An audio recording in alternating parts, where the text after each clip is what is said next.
El peluca Milei llegó a la Argentina y fue entrevistado por Rosy Majul y el pelado Trebuch. Acá tenés la entrevista completa. Presidente, gracias por recibirnos. ¿Qué tal, Luis? Es un placer enorme. Bueno, gracias, Pablo. por favor. Gracias, Esteban, por estar. Bueno, vamos a charlar un montón de cosas, de los 70 días de gobierno casi, del Papa, si te convenció a vos o vos lo convenciste a él, si lo evangelizaste o no, de Cristina.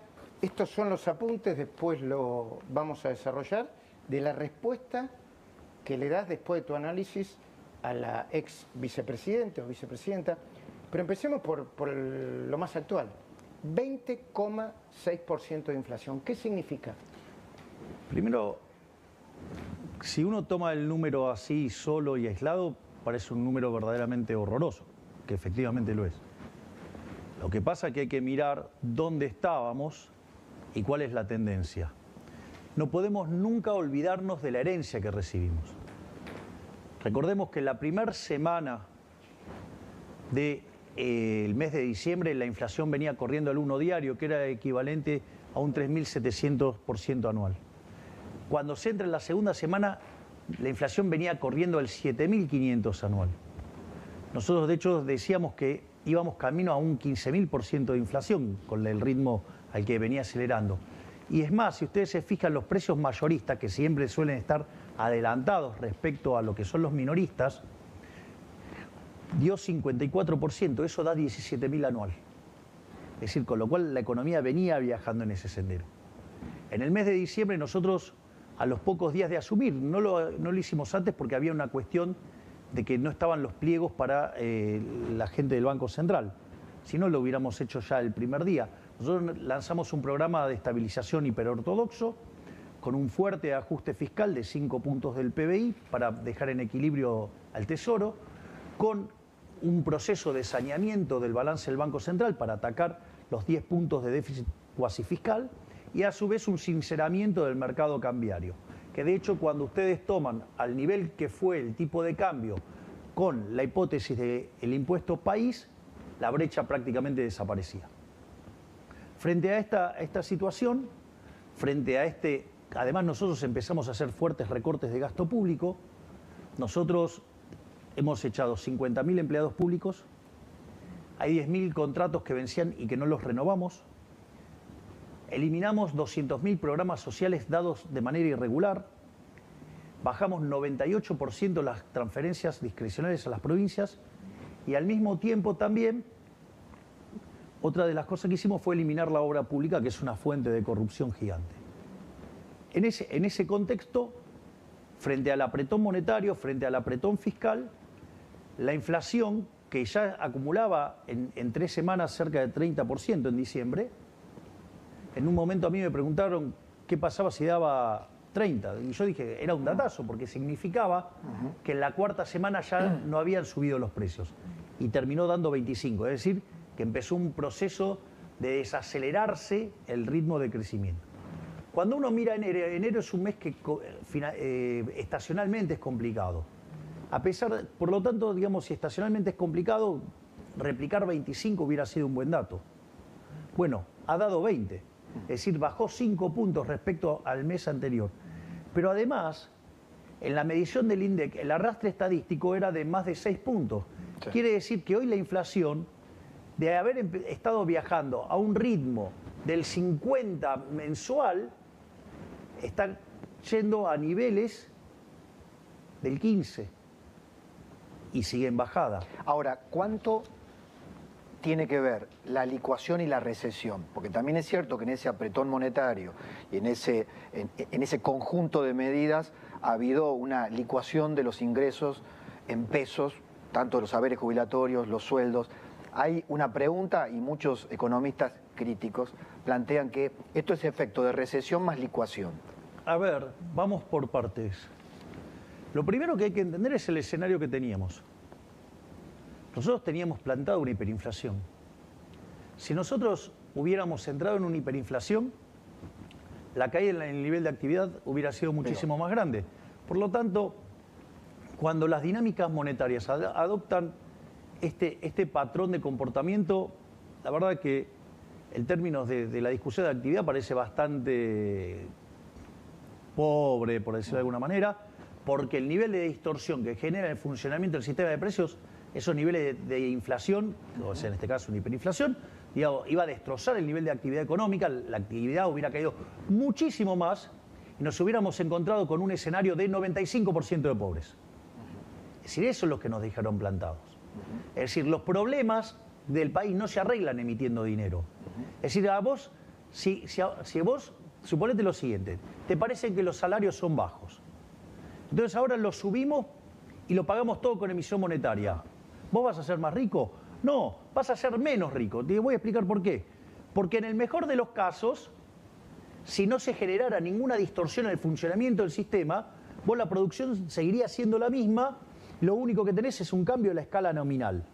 Sin embargo, como la vida real es muchísimo más complejo, la forma en la cual ingresa el dinero va generando distorsiones de precios relativos en la transición. ¿Eso qué es lo que hace? Que la producción sea mucho menor. Por lo tanto, terminás estando muchísimo peor. Y como además afecta el proceso de inversión, de largo plazo también estás peor. Por lo tanto, no hay solución de decir, a ver, es como que vos me digas, mira... No hay solución inocua. Exacto. Es como que suponete lo siguiente. No sé, hoy vamos a cenar nosotros dos y tenemos preparado tallarines para los dos, ¿no? Y sucede que se nos suma Esteban y se nos suma Luis. Entonces agarro, los pongo los tallarines en la fotocopiadora e imprimo 2 hojas de tallarines. Digo, no creo que vayan a estar muy contentos. Seguimos teniendo 2 platos de tallarines, ¿me comprendés? Entonces, o sea, ¿o acaso los que somos más grandes, digamos, que hemos visto billetes más grandes, que éramos millonarios por tener esos billetes más grandes? No, era un problema de escala nominal.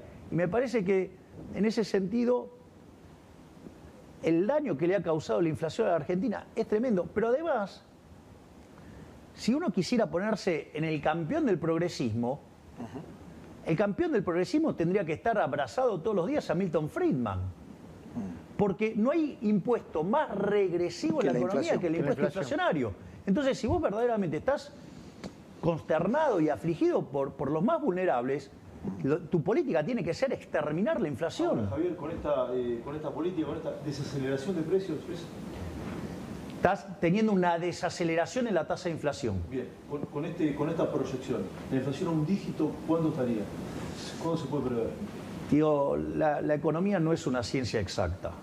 Es decir, que usemos matemática no le da crédito para considerarse una ciencia exacta. Eso ya lo demuestra la historia argentina y los economistas que han fallado.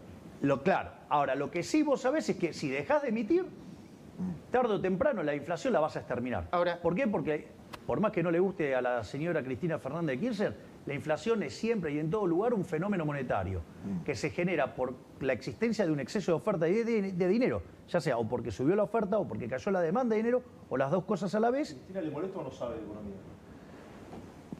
Mirá, yo leí el documento que ella envió. Es por las dudas, no sé qué cámara. Es decir, sí. Amarillo es el tuyo, ¿no? Sí, todo, con las subrayadas, todo, sí, los comentarios sí es el mío. Y los comentarios estos son tuyos. Sí, después agarré y modelé lo que ella dice. Ajá. Entonces... El hombre de paja, Cristina Kirchner. Sí, bueno, digamos, eso como modelo de Cristina, algunas cosas, exacto. Pero desde mi punto de vista ese modelo es incorrecto. Claro, y ese modelo es la base de la decadencia argentina. Es decir, para Cristina y para el kirchnerismo lo que genera la inflación es la falta de dólares. Y eso es verdaderamente de una precariedad conceptual grosera que la podría haber entendido en la década del 60, hoy ya no. Porque ella dice que en realidad el problema ¿sí? surge en que cuando vos devaluás hay inflación. Entonces, y el problema es que vos devaluás porque tenés un problema de restricción externa, entonces el financiamiento que vos necesitás de la cuenta corriente, digamos, no lo podés conseguir en el mercado y eso hace que vos devalúes y cuando vos devaluás eso genera inflación. O te endeudes. Porque ahora es un paso atrás. Y el déficit de cuenta corriente puede derivarse de dos cosas, según la posición de ella. Una es porque justamente estás muy endeudado. Como vos estás muy endeudado, vos tenés una carga financiera muy alta, eso te genera el déficit de cuenta corriente, como no conseguís el financiamiento, restricción externa, entonces eso conduce a una devaluación y la devaluación conduce a inflación. Ese es básicamente el marco analítico de ella. Entonces lo que dice es, si vos aumentás las exportaciones, entonces ahora tenés dólares, entonces el problema es menos grave, entonces vos devaluás menos, entonces se acabó el problema. La verdad que ese marco analítico está mal. Nos trajo hasta acá. Exactamente. Y no es de, perdón, no es de ella.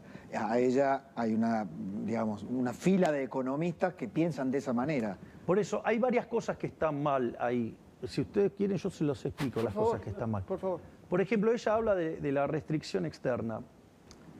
La restricción externa es el efecto de suponer un mundo donde solo ajustan las cantidades y no los precios. Es decir, con tipo de cambio flexible no existe la restricción externa. Porque ¿cómo vendría a ser el problema de la restricción externa? Vos estimulás la demanda, ese estímulo de la demanda genera mayor demanda de importación, se te deterioran las cuentas externas, cuando se genera un determinado déficit de cuenta corriente, tenés un problema de faltante de dólares, entonces la restricción externa hace que vos no puedas seguir expandiendo. Pero eso es porque vos estás asumiendo que no hay, que los precios no varían. Ahora, si vos los precios son...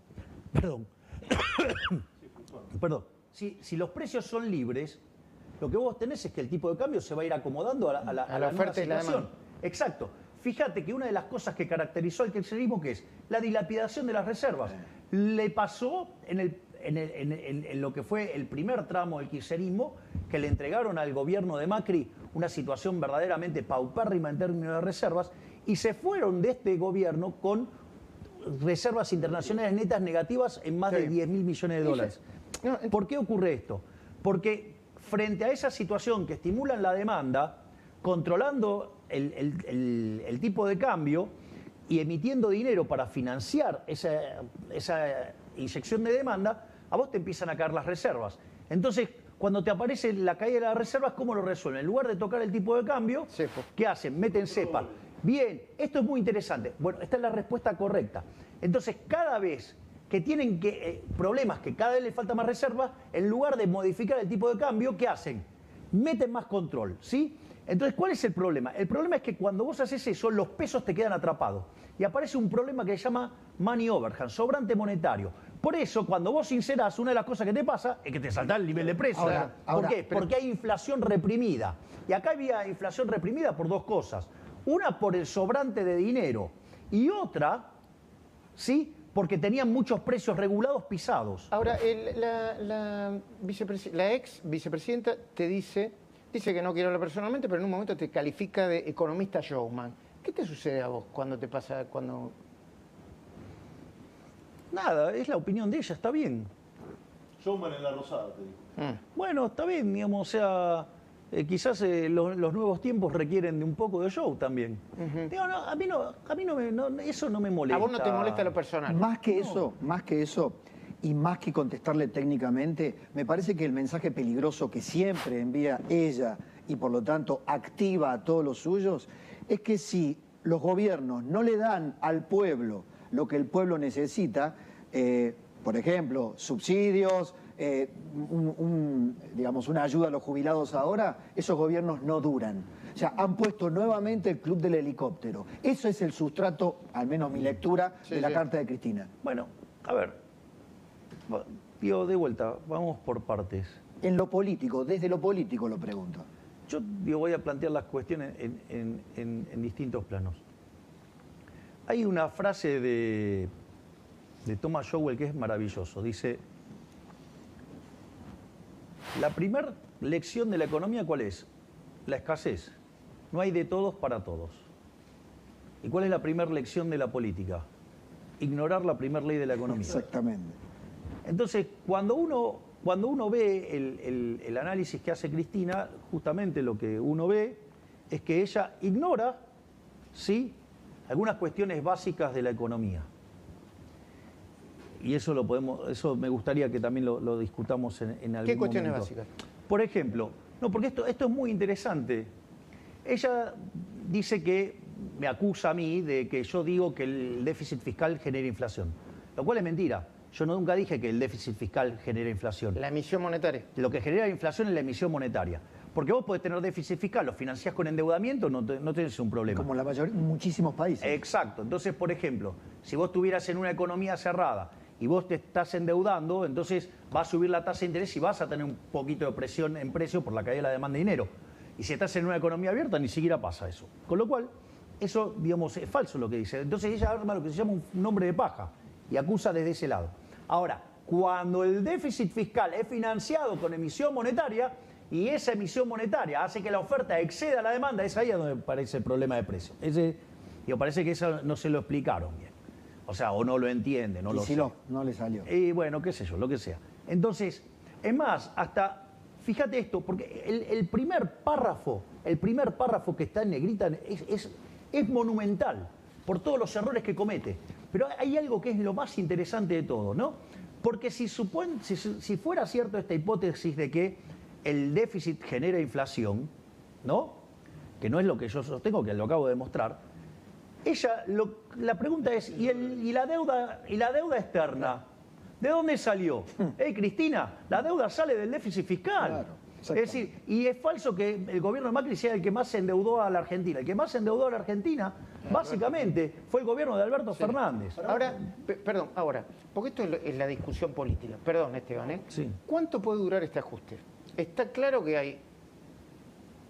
¿Cuánto lo puede aguantar la gente? ¿Cuánto lo puede aguantar la gente? Políticamente, vos me imagino que lo analizás eso, ¿no? Sí, obvio. Bueno, pero yo entiendo el punto. Ahora, Diego, ¿cuál es la alternativa? Dale. De vuelta. Una de las grandes falacias que se cae en Argentina con mucha frecuencia es lo que se llama la falacia del nirvana. O sea, te compara contra un escenario que no existe. Claro. Es decir, ¿qué piola? Contra el paraíso todo es una porquería, obvio, Claro. y sí. Ahora, si vos vas a estar todo el día viviendo la lógica del paraíso, digo que estás todos los días rogando morirte. ¿Y vos crees que la gente lo entiende? ¿La mayoría de la gente lo entiende? Yo Está creo que la gente sí lo está entendiendo. Yo creo que la gente lo entiende. Porque es la primera vez en la historia que alguien hizo campaña diciendo que iba a haber ajuste. ¿Y Cristina tiene honestidad intelectual para ver esto o no? Yo creo que, digamos, lo que muestra ese documento es que es intelectualmente honesta. El problema es que, digamos, adhiere a una cosa que es una porquería. Porque esto es importante. Entonces, el endeudamiento, ¿de dónde sale? Y una de las cosas que dice es un delirio, pero es consistente. Dice, endeudamiento coactivo. O sea, un día, no sé, se levantó alguien totalmente loco y dijo, voy a tomar deuda. Claro, No, bueno, o sea, eso es ignorar la restricción del presupuesto. Ahora, es decir, la deuda es hija del déficit fiscal. Y voy a decir algo más. Para que, digamos, para tratar de ayudarla a Cristina o los troncos que tiene de economistas que le hablan.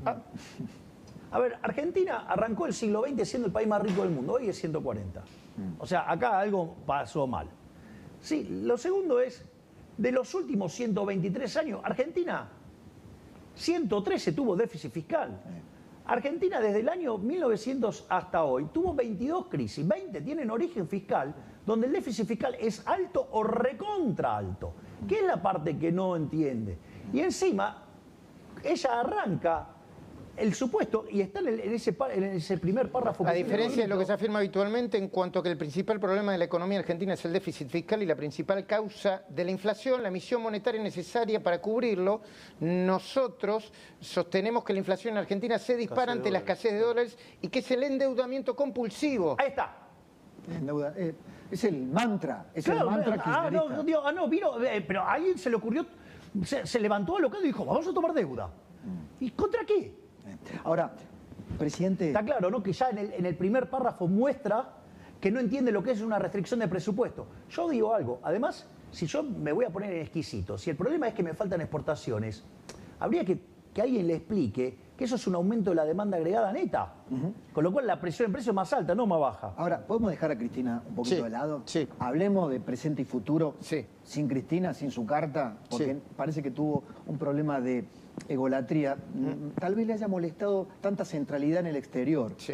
el recibimiento del Papa, pero eso lo podemos dejar para otro momento. Sí.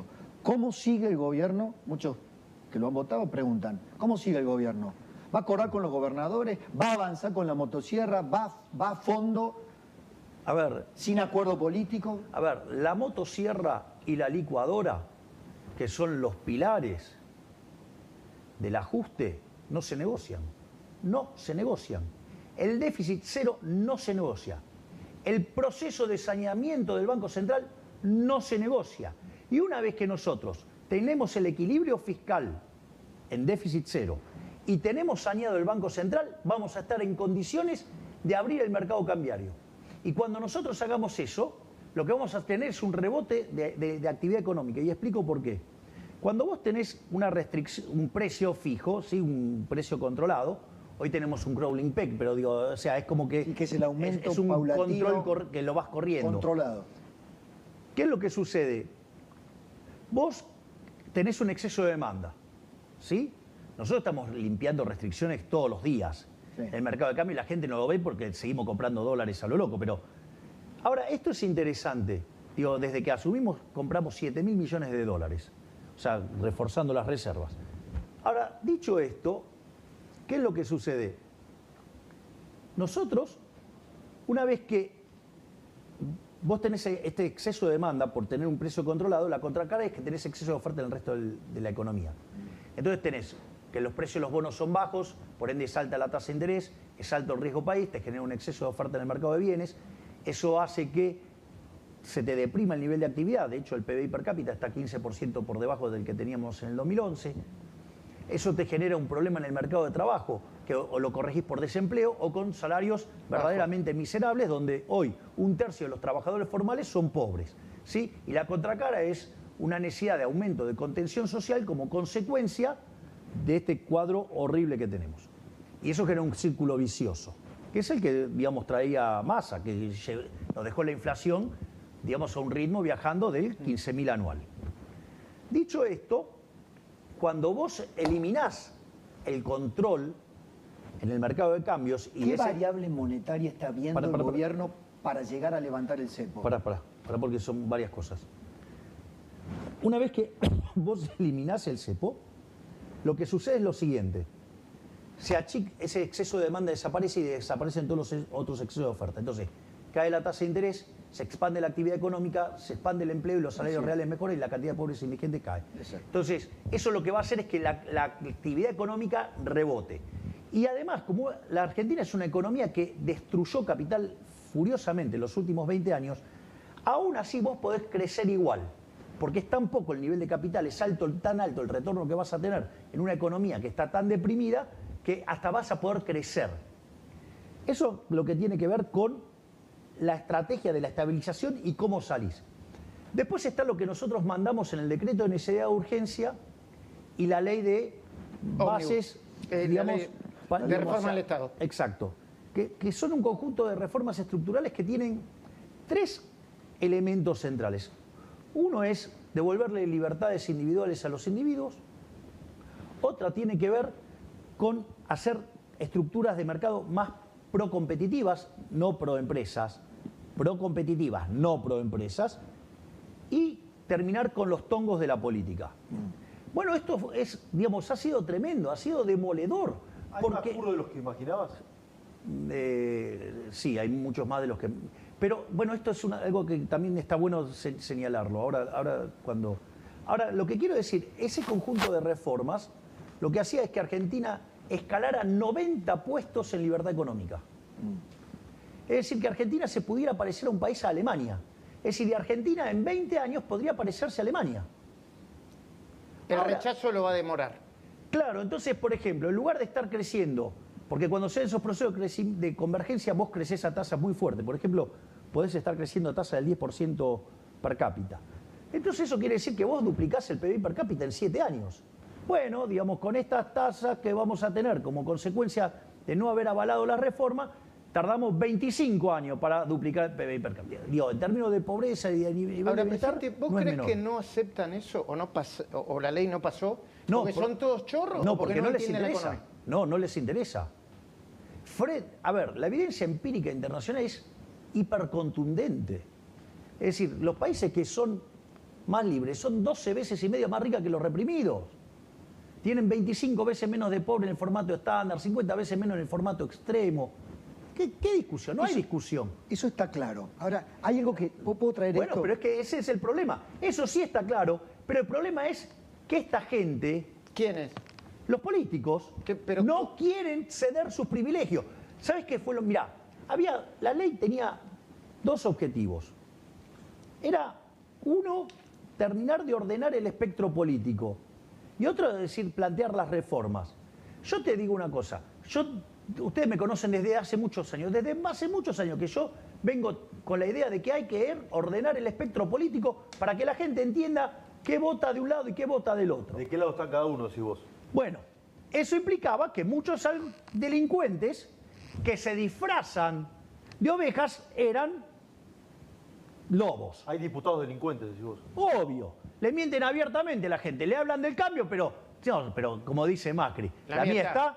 No, o sea, entonces, ¿qué es lo que pasa?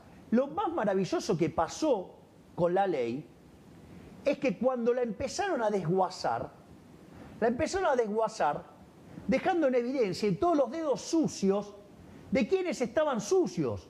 Y las votaciones esas lo que hizo fue mostrar quiénes son los que verdaderamente están a favor de un cambio por las ideas de la libertad y quiénes son los delincuentes que quieren seguir con este sistema de privilegio, ¿sí?, de donde los políticos se enriquecen. Entonces, fue fabuloso. ¿Por qué te crees que la levanto la ley? La levanto justamente por eso, porque logré el objetivo. Frente a tener una ley mala, prefiero no tener una ley. ¿Y los objetivos loables de la ley? ¿Cuándo? Está bien, pero a ver, eso puede esperar. ¿Sabes por qué puede esperar, Pablo? Porque es muy simple. Con esto hay un montón que dejaron los dedos todos sucios. La gente... Frente a la gente. Claro, frente a la gente. Cuando dicen, vos saliste a escracharlo, eso es mentira. ¿O acaso no son públicas las votaciones? Ah, ¿qué? ¿No se pueden hacer cargo de lo que votaron? Es decir, entonces, digo, no, porque esto es interesante. Sí. Porque está bueno que la gente sepa quiénes votaron en contra del cambio, quiénes son los que votaron a favor de los curros, quiénes votaron a favor de los delincuentes. Entonces, cuando después vengan a decir, no, nosotros queremos el cambio, nosotros somos republicanos. No, ustedes son una manga de delincuentes. ¿Y sabes qué es lo más lindo? En el 2025 no van a pasar. ¿Sabés lo que va a hacer? El Congreso del 2025 va a generar la depuración y va a sacar a estos delincuentes. Porque, es más, en el medio de la campaña, nosotros mismos se los vamos a recordar a la gente quiénes son sus enemigos. Porque acá hay algo también importante que la casta política no lo reconoce. La gente detesta y desprecia a los políticos. Los desprecia. Siente asco por los políticos. ¿Y sabes qué mostró esta votación? Que tienen razón. Entonces, cuando vayamos a la próxima elección, todos esos no renuevan más sus bandas. A propósito de eso, a la televisión italiana, cuando lo espetaron sobre algunas cuestiones dichas filosóficas de filosofía política, dijo, yo al Estado lo considero una asociación de delincuentes. No la teoría de Baglini la detesto, etcétera, etcétera, cosa que nos habían dicho hace mucho tiempo. Y lo estoy cumpliendo. Sí, ahora, Y lo estoy cumpliendo. ¿cómo se Dije que despreciaba el teorema de Baglini. Sí. Dijeron que cuando llegara al poder iba a cambiar. Sí. Ahora, Parece que no me conocían bien. ¿cómo se llega a administrar eficazmente un Estado cuando conceptualmente se lo detesta? No. El problema es la fatal arrogancia de creer que lo podés administrar eficientemente. Ok. Mira, Milton Friedman decía, vos tenés 4 formas de gastar. Vos podés gastar la tuya o la de otros. Y la podés gastar en vos o en otros. Cuando vos gastás la tuya en vos mismo, ¿qué haces? Maximizar los beneficios. Cuando vos gastás la tuya en otros, es como cuando das un regalo. Tratá de quedar bien con lo menos posible. Minimizás el costo. Cuando vos gastás la de otro en vos, digo, es cuando, viste, los directivos viajan por la empresa, viajan todos... Con la tarjeta corporativa. Claro. Ahora, ¿cuál es la peor manera de gastar entonces? La de otros en otros. ¿Qué es lo que hace el Estado? O sea, el Estado nunca puede funcionar bien. Por definición, funciona mal. Primer punto. Segundo punto. Para funcionar el Estado tiene que ser financiado. Ahora, cuando vos lo vas a financiar, no se lo financia voluntariamente, se financia con impuestos. ¿A qué te suena impuesto? Es decir, pagás o tiro en la cabeza. Entonces, nada que surge de un acto violento puede estar bien. Entonces, en ese sentido, o sea, yo, digamos, a todo el mundo sabe que filosóficamente soy anarcocapitalista. Si soy un anarquista de mercado. ¿Y cuándo vas a bajar, presidente, los impuestos? una vez que estabilizamos la economía y empiezan a sobrar recursos, en lugar de aumentar el gasto, yo voy a bajar los impuestos. ¿Vas a mandar una reforma laboral? Pues la reforma laboral por ahora en el inciso 4 del DNU está frenada por ahora. Está bien, pero de vuelta, nosotros vamos a intentar, o sea, igual yo te digo algo, con los salarios que hoy tenemos en Argentina, las cuestiones del mercado laboral hoy no son restricciones efectivas. Son salarios de miseria. Por eso lo digo. Claro, claro. Entonces, no representa un problema la cuestión laboral hoy, que sería deseable. Pero sí la industria del juicio, Obviamente. sí, No, no, sí pero- la maquinaria. No, pero ahí, digamos, o sea, digo, toda esa parafernalia que armaron los recaldes de la vida, digo, eso Exacto. tiene que ser desarmado, porque eso va en contra de los trabajadores. A lo único que favorece es a los picapleitos. ¿Es una mafia? Y yo te diría que casi sí, porque utilizaron se metieron en el Estado, armaron una estructura para beneficiar a la industria del juicio. Pero ahí va a quedar la Corte. Que supuestamente es para beneficiar a los trabajadores y en realidad los principales beneficiarios, los perjudicados, ¿quiénes son? Los trabajadores. Pero ahí va a tener que contribuir la Corte. Sí. La Corte va a tener que contribuir a desarmar esa industria Bueno, digamos, corporativa bueno, de pero- casta que se armó en el Poder Judicial. Pero es parte de todo, de este andamiaje. Pero quiero volver al punto inicial. Cuando vos entonces entendés que los medios del mercado, ¿cuáles son? Los intercambios, la producción, el ahorro, la inversión. ¿Cuáles son los medios del Estado? ¿Cómo se financia? Con impuestos, con robo. O sea, entonces, lo primero que hay que entender es que el Estado es una organización criminal, es una organización violenta, donde los tipos se pusieron de acuerdo para robarle a la gente. Yo les hago una pregunta. En el último año, Esteban, ¿cuántas veces te robaron? A mano armada ninguna. ¿A vos, Luis? A mano ninguna. Con los impuestos yo diría que sí. ¿Y vos, Pablo? No, a mí no. Ah, bueno, está bien. Pero, Robos pero violentos. anda a comprar Ahora algo Kicillof y... puso un impuestazo del 300% Bueno, de por la eso. provincia. Bien, entonces le está metiendo la mano a los bonaerenses. Digamos, que no me sorprende viniendo de un bolche como él. Pero saliendo de ahí, porque él cree que es mejor la plata administrada por él que la gente. O sea, él debe creer que la gente es tonta. Es decir, que no sabe manejar su plata. Entonces él sabe mejor que la gente en qué tiene que tener la plata. Entonces, cuando vos entendés esto, fíjate, el Estado es peor que el ladrón vulgar, porque el ladrón vulgar es aleatorio. En cambio, el Estado es el ladrón Pero sos estacionario. jefe de Estado. ¿Qué tipo de Estado vas a dejar cuando dejes tu gobierno en 4 Vamos a años? ponerlo así. Hay una frase de Milton Friedman que es genial. Dice, mire, usted tiene distintos tipos de liberales. Usted los tiene liberales clásicos, los tiene liberales minarquistas, y dice, si se fija bien, hasta los tiene anarquistas. Entonces, ahora, yo te hago una pregunta. Liberalismo clásico vendría a ser Friedman, Hayek, Adam Smith. ¿Vos te crees que, por ejemplo, estamos cerca de ese nivel o estamos muchísimo más a la izquierda? ¿Vos? No, la Argentina. Ah, no. izquierda. Bueno. Es un paño rojo Argentina. O sea, digo, destila socialismo. Entonces, ¿qué es lo que sucede? Y se hunde por el socialismo. Esa frase de donde hay una necesidad nace un derecho. Pará que los derechos hay que pagarlos, los recursos son finitos, la necesidad es infinita. Genera Eso. déficit. Pero yo te pregunté si ibas a bajar los impuestos, porque era una de tus Es promesas. que voy a bajar el gasto público. ¿Sabes cuál es la verdadera carga fiscal que enfrenta ¿Cuál? el gasto público? Esta es la parte que dicen, vos subiste los impuestos. Mentira, no los subí los impuestos, los bajé. ¿Por qué? Porque, ¿sabes qué? Nosotros estamos haciendo una reducción del déficit fiscal de 5 puntos del PBI en el Entonces Tesoro. vas a necesitar menos impuestos para... Exacto. Fíjate esto, va por ahí. Fíjate esto. De ese ajuste, 30 cae en el sector público y 20% cae en el sector privado. Entonces alguien puede decir, no, bueno, pero me estás subiendo los impuestos por 2. Pero estoy eliminando el señoriaje, te estoy devolviendo 5 puntos el PBI. En el neto, ¿cómo está el sector privado? Mejor. Es decir, esto es como cuando vos le decías a Rothbard no le importaba cuáles eran los impuestos que te cobraba. Era, ¿cuánto me sacás del PBI? Bueno, ahora te estoy sacando 3 puntos menos. Con lo cual, digo, ganaste en libertad. ¿Y los Pero jubilados? Eso. Nosotros el tema de los jubilados, fíjate esto, si nosotros mantenemos la fórmula que viene del kirchnerismo, van a estar perdiendo este año 2 puntos del PBI. En nuestras estimaciones pierden medio punto del PBI. ¿De dónde te crees que sale ese punto y medio de diferencia? Es recomposiciones que nosotros estamos planeando hacer. Y obviamente que en algún momento hay que agarrar y hay que rediseñar la fórmula para que esto, digamos, deje de ser un mecanismo de estafa. El posible conflicto docente, ¿te preocupa, Javier? Hoy, en las últimas horas, los gremios plantearon dudas sobre el inicio de clases. Pregunta, ¿las escuelas de quién dependen? La inmensa mayoría de las provincias. Yo hago una pregunta. O sea, ¿Argentina es un país federal?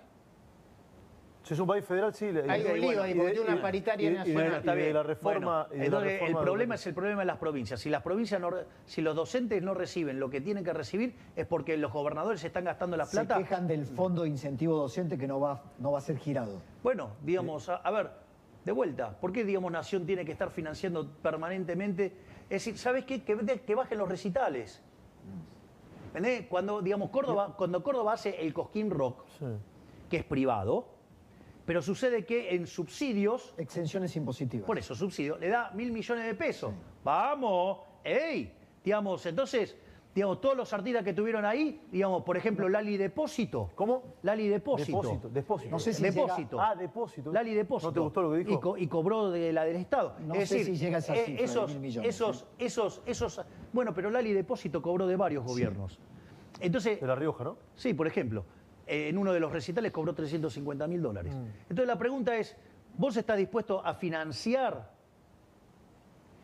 esos gastos contra el IVA que le saca el alimento a los chicos pobres del Chaco? Es decir, entonces, digo, para financiar esa cultura se la vas a cargar sobre los... ¿Sabes cuántos chicos? Digo, 2/3 de los chicos están en condiciones de pobreza. Entonces, vos estás gastando en recitales. ¿Por qué, digamos, Yarlora? Pregúntale por qué en lugar de agarrar y quejarse por los subsidios del transporte, pregúntale, digamos, por qué agarra y no corta la pauta oficial, que la usa como mecanismo de propaganda para que hablen bien de él. La respuesta de los gobernadores es con la de ustedes. No cuenten con la nación, Exactamente. salvo la coparticipación por No, ley. no, las cosas que le corresponden por ley Por son de eso, ellos. por Yo eso. de eso no le toco nada. Todo lo que se les está restringiendo, la nación tiene la potestad para hacerlo legalmente. Obviamente, si no, no lo haríamos. ¿Le vas a quitar, perdón, No, dale. adelante. ¿Le vas a quitar los subsidios a las obras sociales sindicales? Que es otra caja negra importante de la Nosotros política. estamos y los trabajando en sindicatos. terminar con todas las cajas negras de la política. Con todas. Con todas, no importa que sean los sindicatos, no importa que te... ¿Por qué hay?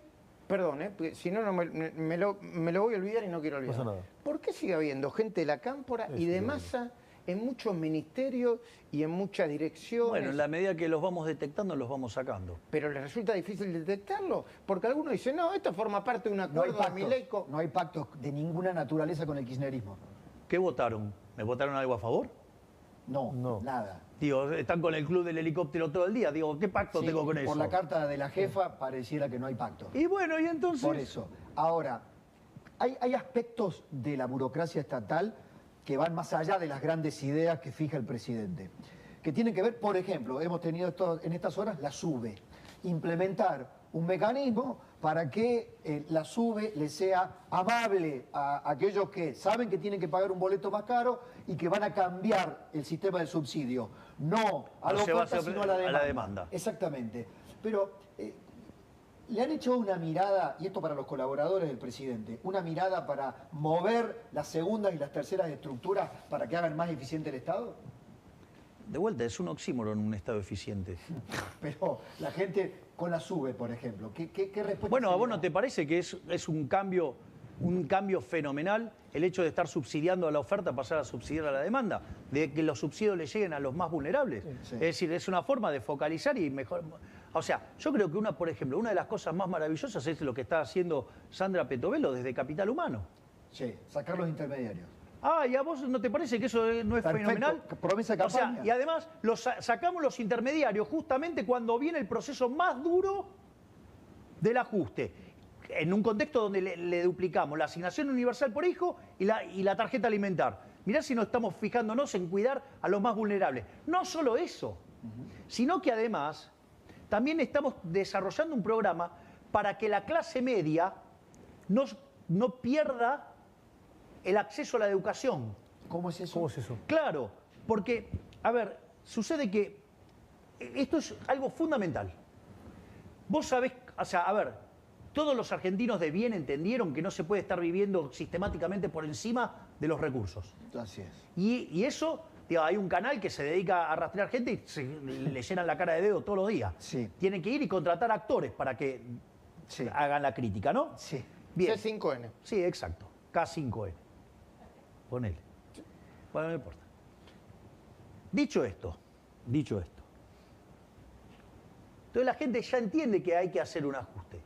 El tema central es quién lo paga. Nosotros lo que estamos proponiendo es que lo pague la política. Y bien que en el Congreso se notó. Bien que cuando mandamos el DNU, a ver, a todos le aprobaron los DNU, a todos. Conmigo es el único que tiene problema. Y pensar que yo estoy devolviendo libertades. Pensar que estoy haciendo los mercados más competitivos. Ah, claro, pero hay un problema. Toqué los tongos de la política. Y eso en el Congreso saltó. Pero, No, sí, Javier. entonces, ¿qué es lo que digo? La gente sabe que se ha estado viviendo por encima de las posibilidades y que esto está quebrado y que hay que hacer un esfuerzo. Entonces, el punto central es quién lo paga. Y lo que estamos haciendo es esto. Ahora, y en la medida que después nosotros pongamos en equilibrio la economía, yo no voy a aumentar el gasto. ¿Va a bajar impuestos? ¿A vos qué te parece? Que sí. Javier, entre los complotadores o del Club del Helicóptero, ¿está Massa también o no? No lo sé, porque eso implicaría empezar a investigar seriamente. Pero vos te das cuenta que hay que están apostando a que te vayas antes, ¿no? Sí, los que gritan viva el consenso Caroja también. Lo decía por la reta. Sí, claro, digamos, o sea, ¿por qué no dijo mejor viva la corrupción, carajo? Porque en el fondo ya vimos lo que eran los consensos. Yo no sé si ustedes recuerdan, pero en mi paso como diputado, a mí se me criticaba fuertemente, decían que estaba ausente, que después, cuando... El problema era, digamos, que yo no votaba en las discusiones en particular. Claro, que vos en la discusión en particular dejaste... ¿Y por qué no votaba? ¿Por qué? Porque ahí estaba el curro. ¿Y qué pasó? Saltó toda la porquería, toda la pus de la política.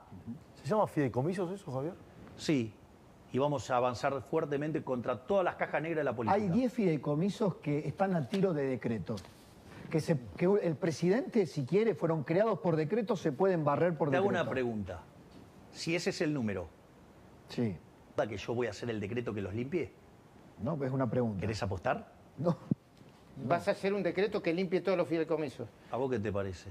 Si los tengo a tiro de decreto, anotalo, porque son En boletas. total dicen que son 10.000, 20.000 millones, ¿cuántos son? Toda esa runfla son como 20.000 millones de dólares. Son todas cajas negras de la política. ¿Y a todos los tenés a tiro de decreto? No. No, a todos. Hay no. otros que Son alrededor fueron de creados 40, por ¿no? ley. Hay 29, si no me equivoco, 29 fideicomisos nacionales, de los cuales 10 son a tiro de decreto. Después están los fideicomisos provinciales, porque el fideicomiso, eso lo hemos contado en la televisión, se transformó en una manera de saltear Todas las auditorías. Exactamente. Empresas dentro del Estado que repartían dinero a muchos. Bueno, entonces eso hay que terminarlo. Bueno, eso pone muy nervioso a muchos. Gobernadores, diputados. A mucha gente de la política que vive de eso. ¿Seguís con tu idea de dolarizar cuando puedas dolarizar? Sí. ¿Y cuándo crees que vas a poder? ¿Cuándo podés creer que vas a poder dolarizar? ¿Y cuándo podés creer que vas a levantar el cepo? A ver, son... Cosas diferentes. Sí, vamos por el tema de la dolarización. Hay un trabajo enorme que se está haciendo desde el Banco Central y que probablemente, salvo gente que entiende de la materia, no lo está viendo. Pero es lo siguiente. Nosotros emitimos dinero para comprar dólares. De hecho, compramos 7.000 millones de dólares en el mercado. Después tenemos un problema de la emisión endógena de dinero, ¿sí? que es la herencia de las LELIQ. O sea, limpiamos un montón, pero todavía queda un montón.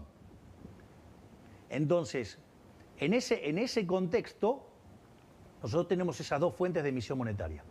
Cuando vos mirás la emisión monetaria, la variación de la base no varía. Está clavada en 10 billones. Eso es una de las razones por la que se está desacelerando la inflación. Exactamente. Entonces, ¿qué es lo que pasa? En ese contexto, lo que vos tenés es que estamos comprimiendo por sector fiscal y con el BOPREAL. Ahora, cuando vos mirás el balance del Banco Central, entonces empezaste a desinflar pasivos y activos, Pero sobre todas las cosas, limpiamos la deuda de los importadores, pero vos mirás que hoy tenemos una base monetaria de cerca de 8.000 millones de dólares y compramos reservas por 7.000 millones de dólares. Es decir, que hoy tenemos cubierto el 87,5% de la base. ¿Y eso qué tiene que ver con el tipo de cambio o con el cepo? Eso tiene o que con ver la que dolarización? al tipo de cambio de mercado estás a un tiro de dolarizar. Bueno, para comprender... ¿A un tiro de dolarizar? A un tiro. Pero fíjate esto, el problema no es que vos eso ya lo tenés, por decirlo de alguna manera. Ahora, te falta limpiar el resto de los pasivos remunerados, o sea, hay que seguir trabajando con el tema de los encajes remunerados, o sea, en realidad de los pases. Sí. Y lo otro que vos necesitas es una reforma del sistema La financiero estructura legal. para que no sea vulnerable a una corrida. Entonces, la idea está, pero demanda tiempo. Entonces, una cosa es que nosotros, suponete lo siguiente, si siguiéramos limpiando el balance del Banco Central al ritmo que lo hacemos, el Fondo Monetario Internacional estima que nosotros podemos abrir el cepo a mitad de año. ¿Y vos qué decís? Yo prefiero ver los números. Que la economía no es una matemática, no es una ciencia Entiendo. exacta. Es una ciencia pero solo exacta. por la dolarización. Para Dale. entender la dolarización en la cabeza del presidente, ¿es dolarización pura y dura como algunos modelos o libre competencia de monedas como lo sugiere Domingo Cavallo? A ver, yo hablo de libre competencia, siempre hablé de libre competencia de moneda. Cuando todo este tema estalló, ¿sabés dónde pasó? ¿Dónde? En tu programa. Sí. En tu programa. Sí, Pablo, y yo sí. hablé de tengo libre la competencia de culpa. moneda y Sí. que levantaron dolarización. Ok, por eso lo A vuelvo ver. a preguntar. Pero no te acordabas que había sido en el tu Sí, programa. sí, sí. El responsable. diré. Claro. Entonces, dicho esto, bueno, pero es un gol. Sí. Dale. Vengo por el segundo. Sos Paolo ahora. Sos Paolo Rossi, no sos Pablo, sos Paolo. Mucho italianismo. Y bueno, ¿de dónde cree que vengo? Pero dicho esto, ¿qué es lo importante? Hay una moneda en la cual vos vas a liquidar. Por eso siempre se hizo la cuenta en dólares. Pero es libre competencia de monedas. Es decir, si vos querés usar el euro, vas a usar el euro. Si vos querés usar el dólar, usás el dólar. ¿El Bitcoin? Si querés, Bien. en lo que vos quieras. Suponete que vos sos una empresa petrolera. Vas a usar el WTI.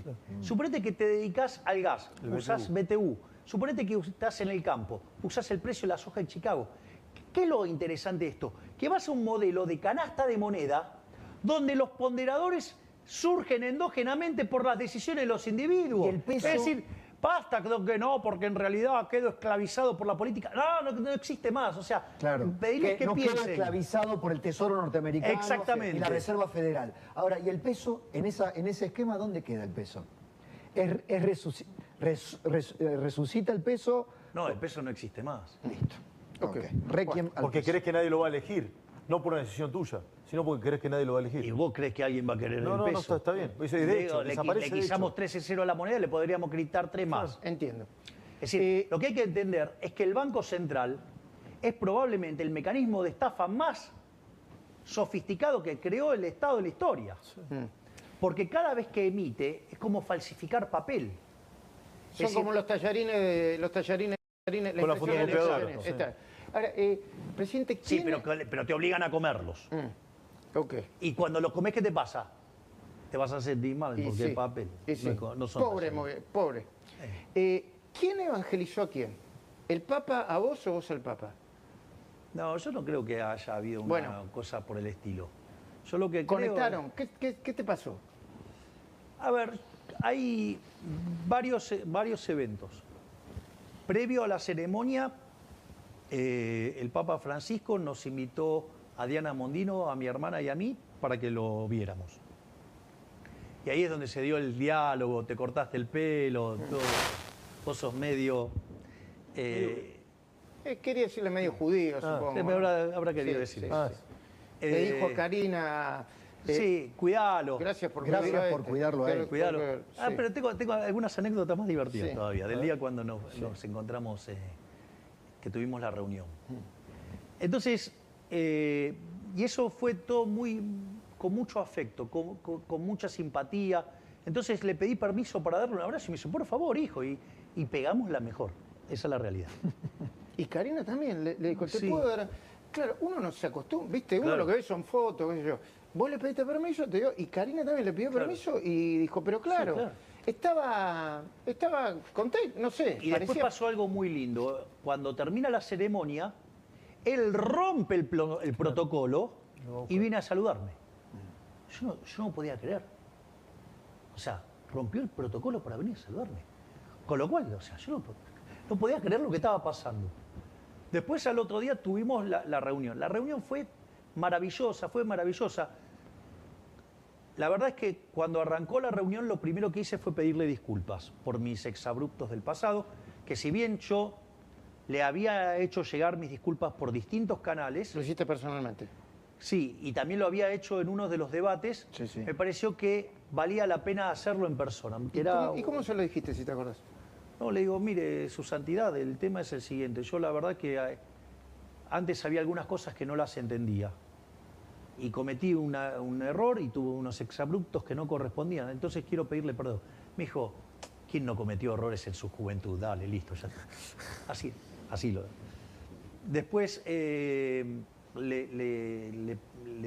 dije que... Lo que ibas a hacer, lo que le querías confirmaba la invitación y que si él quería venir iba a ser recibido con todos los honores de un jefe de Estado y muy especialmente por ser el jefe espiritual de los católicos.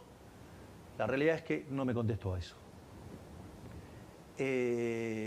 Lo otro que también pasó, le llevé de regalo unos libros de Jesús Huerta de Soto que le envió.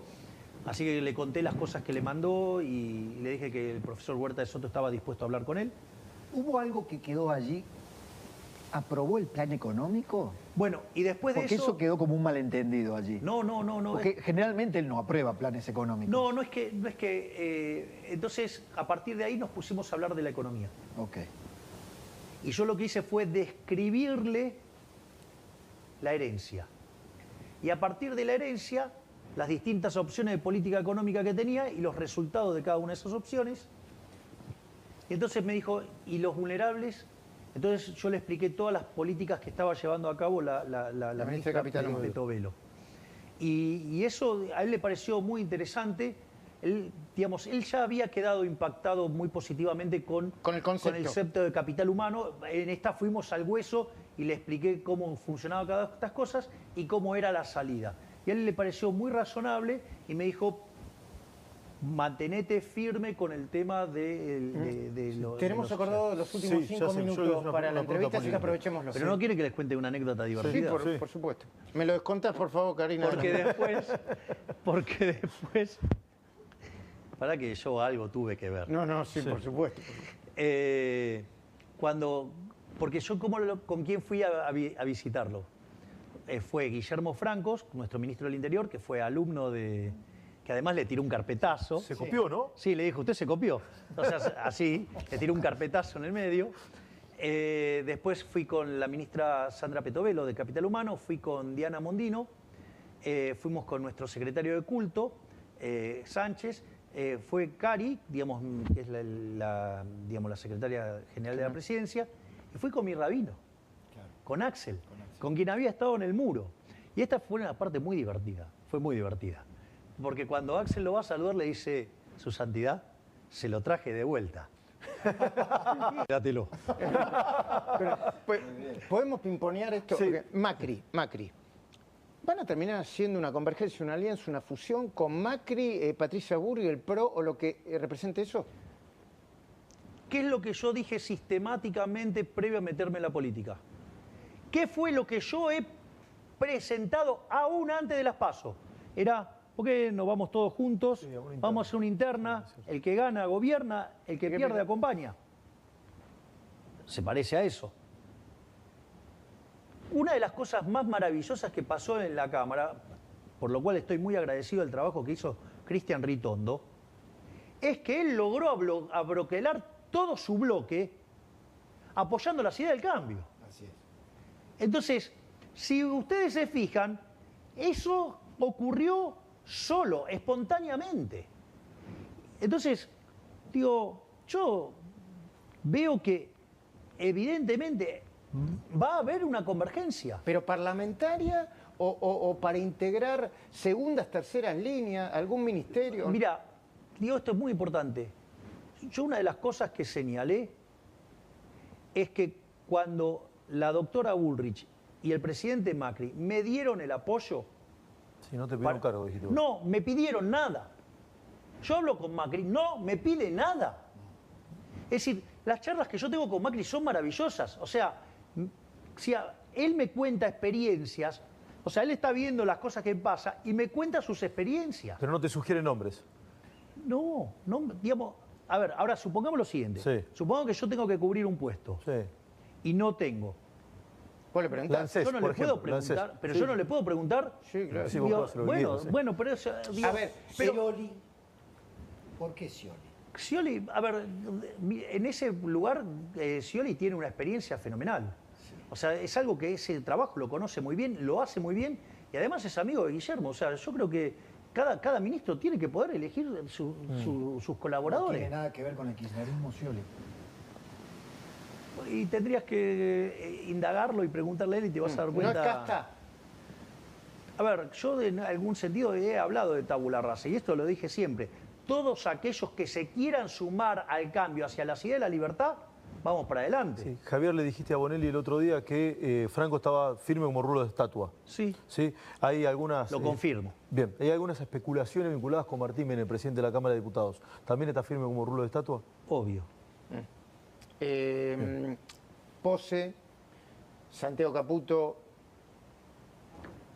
A ver, Sí, digo, como es esa como chica. digo, me estuvieras preguntando si los riñones están adentro de mi cuerpo. ¿Cómo? Y que vos me preguntes por Santiago Caputo, No, como te me pregunte, pregunto. digo, es un riñón. Es más que un riñón, pero bueno.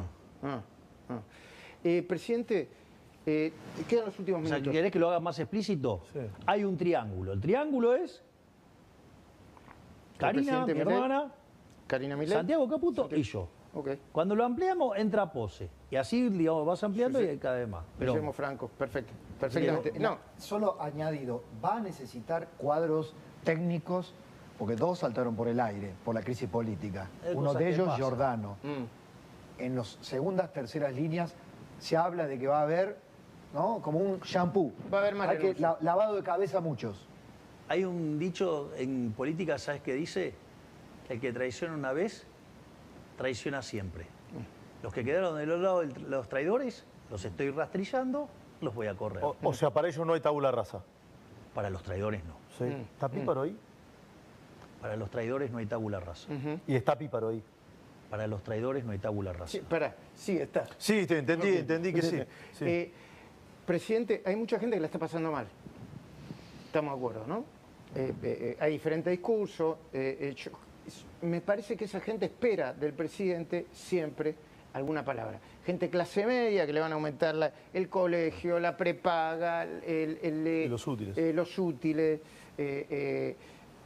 Le agregaría mucha gente que sabe quién fue el responsable o fueron los responsables de esta situación y que votaron por Milei presidente. ¿Le puedes hablar a esa gente? ¿Lo puedo o a contar nosotros? con una alegoría? Sí, por supuesto. Supongamos una persona, tiene un departamento y un auto. Hipoteca su casa, ¿sí? Vende su auto, toma toda esa plata y se va a vivir la gran vida en Europa. O vende el departamento directamente. Cuando se terminó toda la fiesta, Alguien la tiene que pagar. digo, Capaz que no tiene la casa ni el auto. cuando vuelve no tiene ni la causa ni no tiene el auto. Ese es el populismo. Te comiste el capital. Bueno, esto es lo que pasó en Argentina. Es decir, si no, ¿cómo se arregla? ¿Que ¿Lo vas a arreglar con emisión monetaria? ¿Acaso si fuera fácil imprimir la riqueza, nosotros seríamos multimillonarios entonces? El O ministro sea, de Economía sería un imprentero. Claro, No, exacto, está bien. digamos, Mucha o sea. gente está diciendo, cuando en la entrevista en C5 dice, bueno, pero hay una luz. Sí, la única forma que se sale, Miguel Ancho Basto te diría, capitalismo, ahorro y trabajo duro. Es decir, entonces vos, capitalismo, o sea, un sistema que respeta la vida, la libertad y la propiedad, donde el eje central es la propiedad privada como un mecanismo por el cual funciona el sistema de precios, que es el mecanismo de coordinación. El ahorro, o sea, la única forma que vos vas a salir es si tenés salarios más altos. Ahora, para tener salarios más altos tenés que tener más productividad. Pero para tener más productividad tenés que invertir. Y para invertir, ¿cómo vas a financiarlo? El aire, no. Lo financiás con ahorro. Es decir, entonces, en la medida que la gente trabaje duro, ahorre e invierta, vamos a tener más productividad y vamos a salir. Esa es la fórmula que hizo que a inicios del siglo XIX, sí, en el año 1800, había poco menos de 1.000 millones de seres humanos en el planeta. Y el 95% de la población vivía con menos de $1 diario. Es decir, la condición natural del hombre era la pobreza. Hasta que llegó el capitalismo. ¿Sí? En ese tramo el PBI per cápita se multiplicó por 15 veces con una población que se multiplicó por 8. Quiere decir que el PBI, o sea, 80 y 40, 120 veces subió. ¡Ey! Esa es la máquina de la prosperidad. Se llama el capitalismo de libre empresa. Ahora, claro, que gane el capitalismo de libre empresa es que gane la libertad.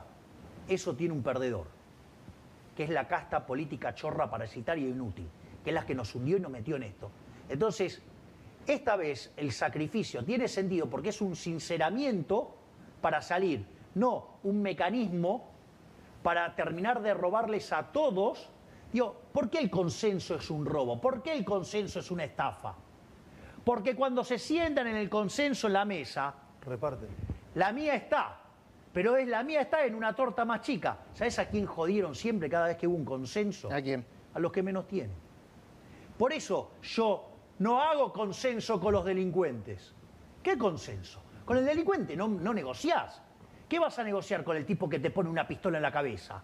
No hay nada que negociar.